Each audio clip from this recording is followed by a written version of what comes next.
And it is 5 o'clock, so we're going to go live. And amazingly, the sun is coming out behind me. I apparently live in an M.C. Escher painting.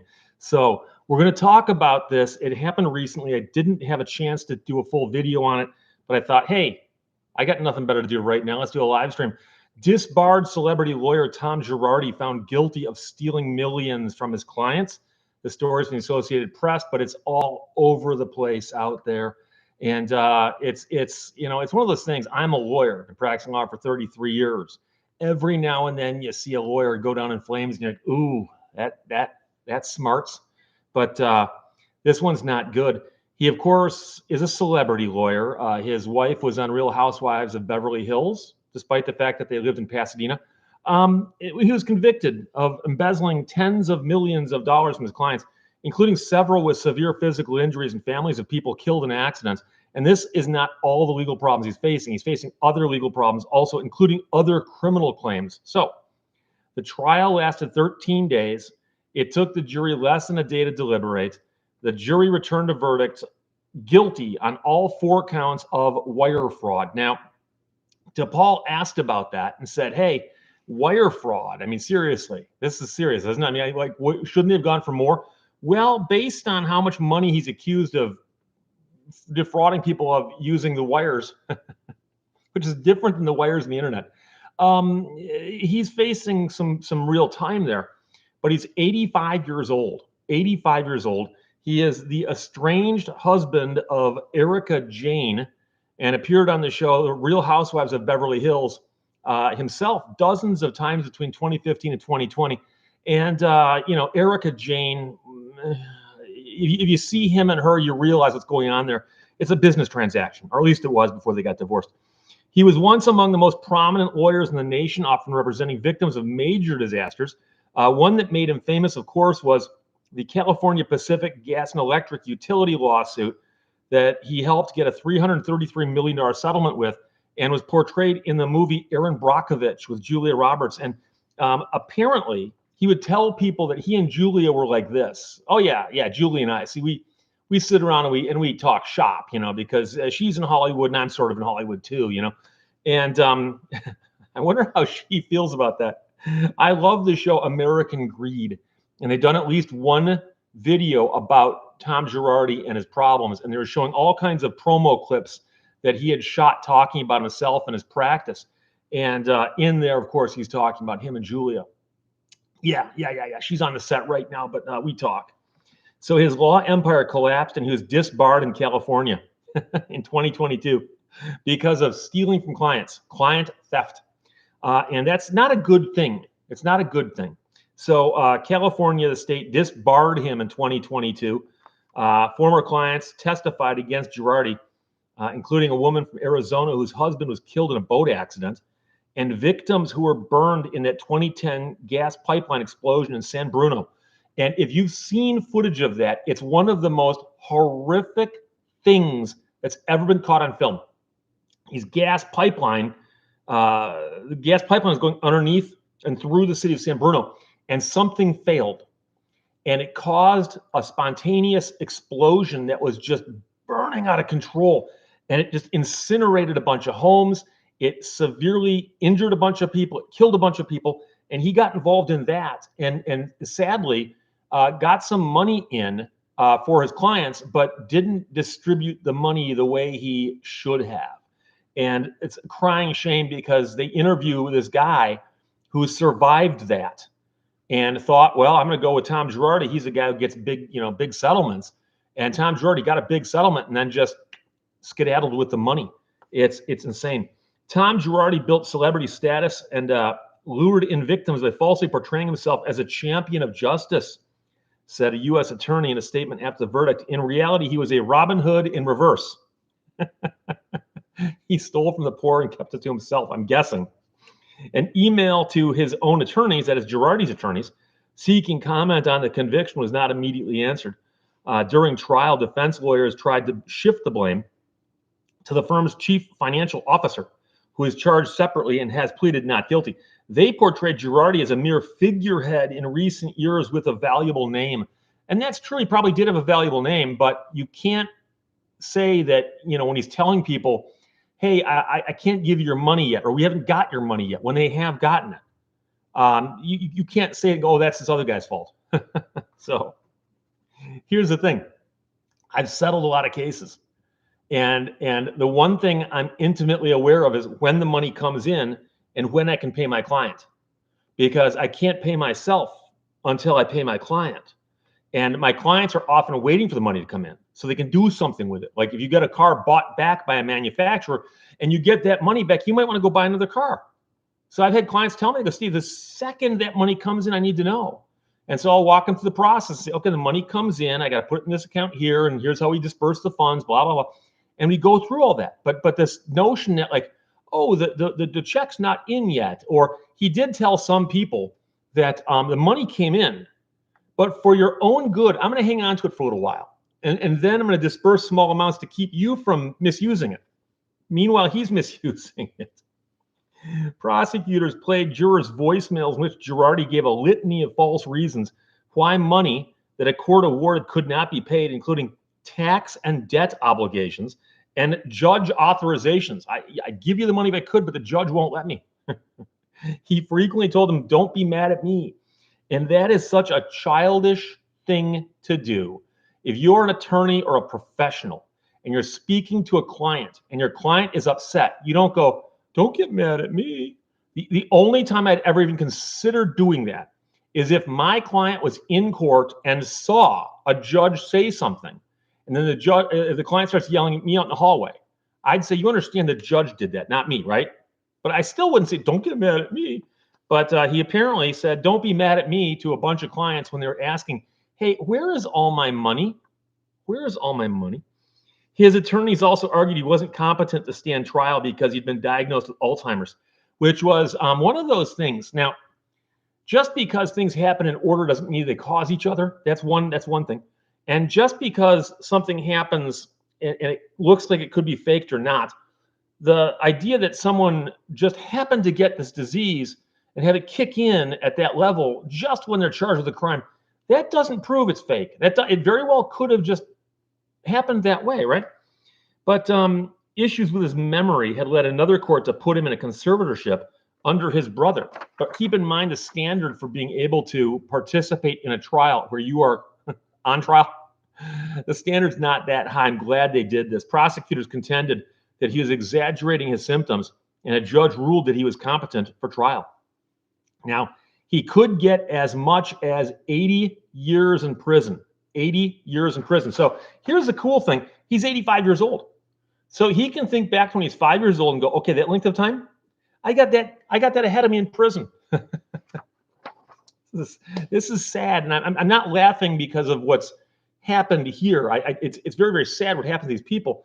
But this guy's defense and the fact that he did this is so crazy, and it's so obvious what was happening. And I've talked before about different industries where sometimes people don't set out to start a Ponzi scheme, but something becomes one. And the best example I can give you is I've encountered stories before regarding like contractors, right? You want to hire a contractor to work on your house. He says, to get started, I need some money. Takes that money and uses it to finish his last job. And as he goes down the road, pretty soon he's getting money to finish a job 3 jobs back, then 4 jobs back. And before you know it, the guy skids and grinds into a halt like at a tractor pull because it's gotten to the point where he can't get any more money from people because he's got all these bad jobs stacked up. So what was happening with Girardi is, for some odd reason, he needed a lot of money to impress his young wife. I mean, he needed a lot of money to maintain his lifestyle. And apparently, $40,000 earrings don't pay for themselves. Okay. And so you need that money to maintain that lifestyle. And so he's siphoning off money. And don't get me wrong, when the guy settles a case for $333 million, he made a couple bucks on that. I could do the math, but I'm a busy man. But let's assume, is there anybody in the audience? Is there anybody in the audience who can do the math for me on what 1/3 of 333 million is? That's such a big number. I can't do it in my head. But he settles a case for $333 million. Now, I understand there's other attorneys on that case. And by the way, he took a lot more credit for it than he should have, most likely. However, he got a chunk of that. And the fact is that he got these other cases that he settled, and the money goes through his hands and disappears. Well, he's spending it. How much money do you need? So he could get as much as 80 years in prison. He's scheduled to be sentenced in December, and here's the sad part: a judge has allowed him to remain free until then. Now, BioBullet says 333 million would be 111 million, but Trinton says ballpark of 100 million. See, you guys are plus or minus 11 million dollars. Positronic, what happened to Aaron? I don't think Aaron Brockovich actually worked for Girardi's law firm. I think that she was involved with the other attorney. There's several attorneys involved. For the movie, I think they combined a couple of the characters together. But I don't know. I don't know what she's up to these days. So Georgianne Thornton says, caught you from San Antonio. Great live. Paul Young says, Google can do the math for you. Well, maybe ChatGPT could also. Although, does it do math or does it? A judge has allowed him to remain free until then. Why? Why? This guy's going to jail for 80 years, potentially has millions of dollars socked away. He's already claimed that he's mentally incompetent. Why would you let him roam free? Lock him up right now. Seriously, lock him up right now. So he also faces federal wire fraud charges in Chicago, where he's accused of stealing about $3 million from family members of victims of the 2018 Lion air crash that killed 189 people. And I believe, and again, I believe that the way this whole story started unraveling is that he was living high on the hog. He married this woman who was like, I don't know, 84 years younger than he was. And I'm joking there. It's a math joke. He married this woman for her mind, by the way. He married this woman who had very, very expensive tastes, and he got onto TV by blowing money. That's what you do when you're rich, right? And so he gets himself on TV. He's impressing his young lady wife, young lady friend, and then wife. And somewhere along the line, somebody who was a plaintiff in that 2018 Lion air crash contacted some attorneys and said, hey, that case settled, but we can't get our money. We cannot get our money. What's up with that? And so some attorneys started poking around and going, wait a second, dude, where's the money? And I don't know for sure, but I suspect he may have tried to pull the old, oh, the judge won't authorize it. Don't get mad at me. Dude, you don't do that to attorneys. Attorneys can see right through that like it's X-ray vision, okay? So the attorneys in Chicago immediately went to the authorities. And so he's facing charges there. It's unclear what will happen, but he's also now facing sentencing in California in federal court. By the way, in federal court, they don't mess around. So again, it's only 4 wire fraud charges, but because of the amount of money involved, it becomes quite serious. And I think they wanted to go with the most obvious slam dunk, carved in stone claims they could, so there's no way he could weasel out of them. And all I can ask you is who in their right mind would defend this guy? Because how's he going to pay you? I believe his law firm and he, I'm not sure about both of them, but I believe they're both involved in a receivership, meaning that everything they did is being overseen by somebody else to make sure there's no money coming off there. Diego Resueno says the guy has those funds in the Cayman Islands or elsewhere. There's a lot of places you can park money. It's very, very hard to get your hands on if you're the authorities. Switzerland's always a popular choice. A lot of islands are popular as well. Cayman Islands are quite popular. So that very well could be. But like I said, it's a sad thing because he was so well respected years ago, and it all started to fall apart. And I don't know exactly how old he would have been. Let's see, 2015 was when he first got himself onto the Real Housewives of Beverly Hills, like I said, while living in Pasadena. 2015 is about 9 years ago. So let's say that he was, I don't know, 76 years old. But again, that young lady he met, who is a kindred spirit, right? She's an old soul, just trapped in a body of a pole dancer. So I know people who watch these shows and have a hard time I have a hard time having any sympathy for her. There's no allegation that she broke any laws, okay? But, but there's how is it possible that she's married to the guy and has no idea that his entire professional life is caving in? How could she not know that?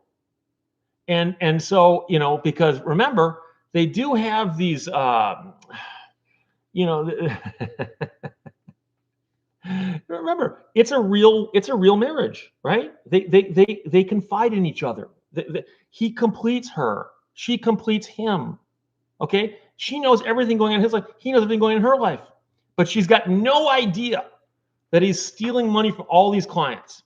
And I do wonder about other people in the firm, but like they pointed out, there is a chief financial officer of the firm.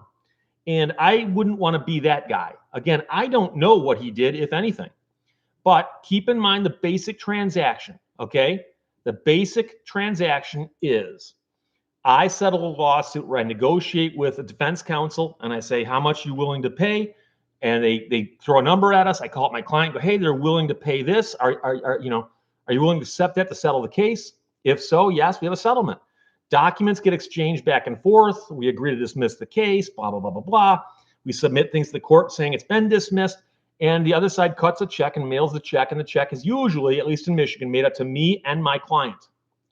And then traditionally, I would call up my client, say the check is in, come on into my office. You sign the check, I sign the check. We put the check into a trust account from where I cut two checks, one to you, one to me. And that's all how we do this. And so I've never had a chief financial officer. I am my own chief financial officer. And I'm one of these guys, don't get me wrong, I've only had at most in my life 2 or 3 employees. Okay, I've never had more than 2 or 3 employees at one time. And so I'm not the kind of guy who's going to hire someone to do my books for me. I'm doing my own books. That's one of the things I will do myself. And so when it comes to banking and so on, I do that also. Because this is the kind of thing you don't want anybody ever possibly messing with that, and that's the problem. And so I've heard of a few situations before where attorneys got in trouble because the money came in and they were looking at it going, I really need some money right now. If I were to borrow that money, I can pay it back with my next settlement. And boom, you got the old Ponzi scheme going. And I'm not sure if I've mentioned this. I'm sure I have, but I'm not sure how many times I've mentioned it. But I actually did grieve an attorney once because a guy came into my office and said, Steve, I have a question for you. He goes, I've got an attorney who owes me money and he won't pay me. And I said, what do you mean he won't pay you? Well, how does he owe you the money? And the guy goes, a lawsuit settled. The check came in and the guy won't give me my money. And I'm thinking to myself, there's no way that an attorney would do this because that is absolutely something for which you will lose your law license. And so I go, the guy gives me the file and I'm reading everything in the file and it looks like there should be a check. So I call the guy's office and he gets on the phone. I go, hi, my name's Steve Lehto. I'm an attorney and sitting across from me is a client of yours, friend of mine. And he says that you owe him some money. And the guy's like, oh, yeah. I just need his address. And I had him on speaker. And I said, by the way, you're on speaker. He can hear you too. And my client leans over, my friend leans over and he goes, it's the same address I've been at the entire time that I've retained you. So you can mail the check there. And the attorney goes, okay, guys, it's all taken care of. I don't know why. I didn't think I had your address. I thought you told me you moved or something, but the check will go out today. I said, okay, thank you. And I hung the phone up and I turned to my friend. I said, you're getting your money. And he goes, no, I'm not. And I go, what do you mean you're not getting it? And he goes, I've heard so many excuses from this guy. He's dodging my phone calls. The only reason he took your phone call is you're an attorney because I said so. He goes, there are no way that, he goes, there's no way I'm getting the money. And a couple of weeks goes by and he calls me and goes, haven't got the money yet. I go, no, seriously? He goes, no. Hang on a second. I call the attorney back and I go, hey, I talked to you on the phone a couple of weeks ago. You told me the client would be, checking the mail the next day. And he goes, oh, my secretary typed up the cover letter and I signed it And I put it back in the file and I put it on her desk to mail, and she accidentally filed it. I go, so you're telling me there's a check dated 2 weeks ago and a cover letter dated 2 weeks ago sitting in the file, and it'll be in my client's mailbox tomorrow or the next day? And he goes, absolutely.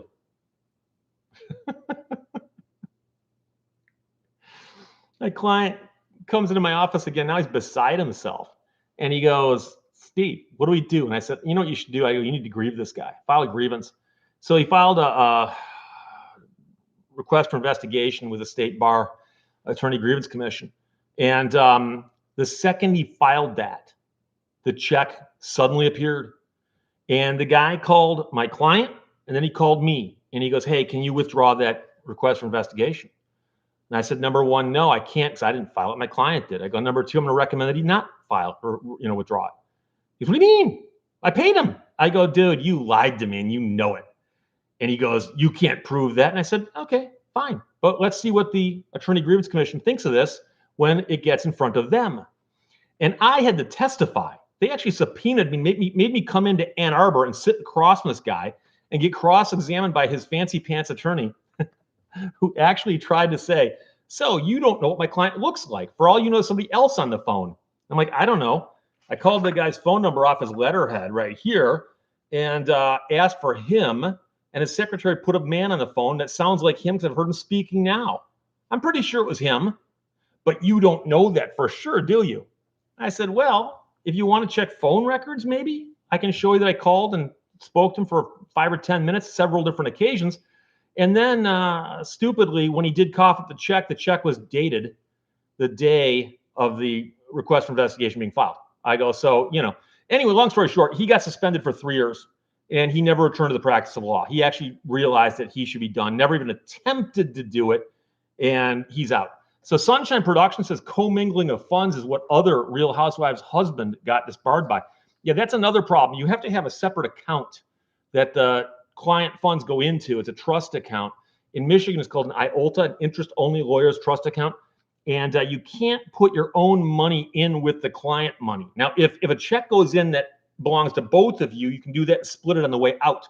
But you can't go and just put your own money in there. You wouldn't want to, but some people do that and they do get in trouble. So Tagatahava says hilarious.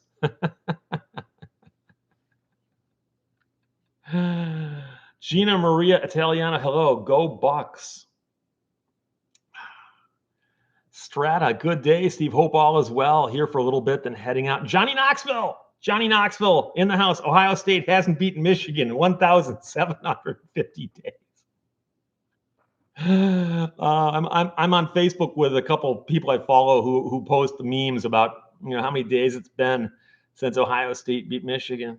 And, like I said, at this point, they got 3 in a row. I can coast off that for a while. I've still got them on my DVR. Occasionally, if I'm bored, I put on the Ohio State game or the Washington game or of course, the Alabama game. Those 3 I could watch all day long. The Iowa game, it's in there, but I keep forgetting about it. So Benny Goat says, I'm so glad you're talking about this because this case is insane. Smart Towel RG400 said Tom paid for the wife's earrings directly out of the trust account. If so, that is really bad. But one of the things we're joking about is she had a pair of earrings. I forget it was like $40,000 or $80,000 for a pair of earrings. Any woman who wants a pair of earrings that cost that much is mentally ill. Okay, it's a mental illness to go, oh, that makes sense. I'm gonna spend that much money on a pair of earrings. Of course, she didn't spend the money. He did, but it wasn't his. Brian Woodbridge, hey Steve, glad to catch you live. I'm glad you caught me live too.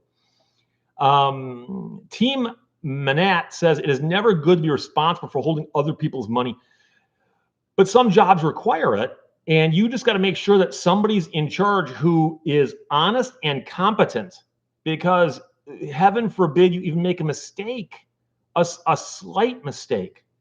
Bad things can happen. So you got to be careful about that. Dennis Doty says, by the way, did you hear about Rabbit passing away Monday or so? Yeah, very sad story. Rabbit, of course, and this is off topic, but Rabbit was one of the frequent guests on Ed Bolian's VinWiki channel. Great storyteller. Interestingly, came up through radio too. and told a lot of car stories, and is a great guy. And apparently, he had some form of stomach cancer, and he saw it coming. It wasn't one of these things like where one day he's here, the next day he's gone, and nobody knew it was coming. He knew it was coming, and so Ed Bolian got a chance to spend some time with him. Ed Bolian did a very heartfelt tribute to him on VinWiki. If you haven't seen it, please check it out on VinWiki on YouTube. VinWiki, VinWiki. Ed Bolian. He talks about how important Rabbit was to the early growth of that channel. I was on the channel 11 times, but that's nothing compared to what this guy did on that channel. So be sure to check that out. So Danielle B checking from Brisbane, Australia. And Four-Eyed Elf is popping in from Alabama. Team Annette says $40,000 car would be too big for her ears, but at least she could drive it, right? Although I suspect that her car was more than $40,000. Now, DePaul says, what about a $40,000 Rolex? I used to think that I would never imagine such a thing, but then some people go, but Steve, you're wearing a Breitling. And the Breitling is not a $40,000 watch, but it is a watch that costs more than a Timex. So I think it is all a matter of perspective. Zafar Syed said Rabbit was a great storyteller, and he was. He absolutely was. Larry Goodnight with a K, aloha from Maui. Always enjoy the stories. Keith Hopper, thanks to you, we settled the Ford Focus transmission issue. Good win for us. Good. I'm glad you did that. Wild Bill 57 lost a friend of the family to stomach cancer. Yeah, and it's weird. I've also known people lately with strokes, and I've known a few people who've had them recently, and it's kind of surprised because my grandmother, for instance, passed away years ago from a stroke, and I didn't hear about strokes for the longest time, and all of a sudden I heard about a bunch of different people unrelated to each other who had them. And I thought, wow, I don't know if maybe I'm hitting the age where I start paying more attention to other people's health problems. Susan Laughlin, I love it when I find a Steve Lehto live when I open up my phone. Hey, don't get used to it. Just kidding. Oh, boy. Butch SLC, you talk a lot about concerts you go to. You need to check out Bandmade. It's an all-girl rock band out of Japan. Domination Live from their YouTube channel is a great start. I'll check them out. I'm always looking for new music and music I didn't hear about before. Mark Miller, what I missed. Good afternoon, Steve Lehto. Sup? We were talking about disbarred attorney Tom Girardi, found guilty the other day of stealing millions of dollars from his clients. 4 counts of wire fraud in federal court, for which he could get up to 80 years in prison. Strangely, he's not in jail yet, though, because they decided to let him wander around among us while his trial is going on. But I wasn't really happy to hear that he's not being locked up, and he should be. So, G Keyman 565, local Michiganian, as I like to say, says lives are always good. Mary Kay says he's a major donor for Democratic Party, ostentatious parties. I believe he was a major donor for a lot of people. And you'll discover that a lot of people who are stealing money in an attempt to shield themselves will start paying off important people because they'll hope that that'll keep people from looking at them. And I know that he used to, for instance, take judges on extremely expensive trips. And that's the kind of thing that is so frowned upon. But you know something, if the judge will take the trip, you got a lot of money, why not? And next thing you know, he's on a yacht with a bunch of judges who are looking at him going, hey, how'd you land that? She's a foot taller than you and 40 years younger. How'd you do that? 50 years younger? What's the math? I'm a busy man. Romeo Bocola says, Steve, you know someone who has all 50 state licenses as a lawyer? I don't know anybody. No, not unless somebody did it and didn't tell me. I know a few people who've been licensed in more than one state, but I've never heard of more than 3 or 4 at one time. I'm sure that some people out there are capable of it. I wouldn't be surprised if somebody's done it, but I don't know anybody as far as I know. So, Smart Towel RG400. Now I'm curious about the name Smart Towel RG400. He was a major donor for both parties, and I suspect that's the case. Like I said, I've seen a few of them. The American Greed episodes. They talk about him And there's a bunch of other things, but it's an extremely, extremely common play that if you are ripping off people, stealing thousands and thousands of millions of dollars, what you do is you start getting friendly with all these political people, and you start paying them off by donating to their campaigns or having big parties or taking them on junkets on your yacht, whatever it might be. And so that happens on a lot of different levels. Bryce P. Washington says, a little off topic. What are your thoughts on the almost epidemic of seemingly simple issues with town councils and free speech retaliation? I've heard murmurs of it, but I have not been following it that closely. So I'll have to take a look at that. I do know that up until a few years ago, most people didn't pay any attention to town council meetings. But I suspect that's changing a little bit now. Neuropilot says the FTX guy, Sam Bankman-Fried, donated to prominent politicians, and he says here usually Democrats, but I assure you he was an equal opportunity briber. I mean donor. Sam Bankman-Fried was, because he had so much money, could tell people he was smart, and people were like, oh, he's smart. Look at all the money he's got. I mean, look at all the money he's stolen. So. Oh, Smart Towel RG400 said it's the model number for Towley from South Park. Okay, I apologize. I'm not a big South Park fan. I apologize. So, Road Glide 911. What's your favorite lawyer joke? I did a whole video on lawyer jokes a while back. I'm not sure it's up anymore, but I did. Daniel Crenshaw says donator. It's funny because you can take a word and start adding suffixes and prefixes to make it longer and longer. And for many years, my father was an administrator. He's an administrator. And he goes, but if you look at the root, it's minister. And somebody who is a minister, what they do is the verb, they minister. But of course, that doesn't sound quite right. So you got to say they administer something. And so, well, if they're administering something, are they administrating something? Sure, why not? Next thing you know, you're an administrator. It's like, oh, administrator. Sure, why not? So Paulus says Cranbrook, class of 79, Michigander. I had friends at Cranbrook, class of 80, and a couple of years back and forth, up and down. Very, very good friend of mine named Joe Dorsey. His older brother went to Cranbrook, so he would have been probably class of 75 or 4. And I know other people went there as well. But that's a blast from the past. Good to see that. Drove by there within the last week or so. Gotta like that. So anyway, I'm going to end it now. I appreciate everybody else checking in. Gina Maria Italiano's class of 76.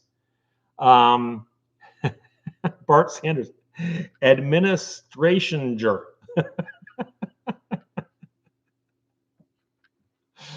That's about as much as you can convolute that word. So that's the story, though. Disbarred attorney Tom Girardi found guilty of stealing millions of dollars from his clients. 4 counts of wire fraud. He could get up to 80 years in jail. He's already 85 years old, and he's still facing counts for wire fraud in Chicago, that involving the money from the Lion Air crash, killed 189 people. $3 million of that supposedly passed through his hands and didn't make it to the victims' families. So I'll talk to you guys next time. Until then, behave yourself. Bye-bye.